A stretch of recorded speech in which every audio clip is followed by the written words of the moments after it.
मनसैनिकांनी आमदार अमोल मिटकरी यांच्या गाडीची तोडफोड केल्यानंतर मनसेच्या 13 पदाधिकाऱ्यांवर गंभीर स्वरूपाचे गुन्हे दाखल करण्यात आले। यामध्ये आरोपी असलेला जय मालोकार यांचा मृत्यू झाल्याची माहिती समोर येते। हृदयविकाराच्या झटक्याने त्यांचा मृत्यू झाल्याची माहिती आहे। जयेश गवांडे आपल्याला अधिक माहिती देत आहेत। जयेश, नेमका काय प्रकार आहे आणि काय सध्याची अपडेट? नम्रता मॅडम, या प्रकरणाला एक वेगळं वळण लागलं असं म्हणता येईल।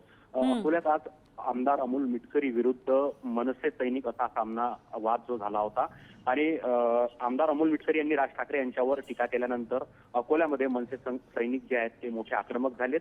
त्यांनी आज दुपारच्या सुमारास आमदार अमोल मिटकरी यांच्या गाडीची तोडफोड केली आणि या गाडीची तोडफोड करणाऱ्यांमध्ये जय मालोकार नावाचा पदाधिकारी होता।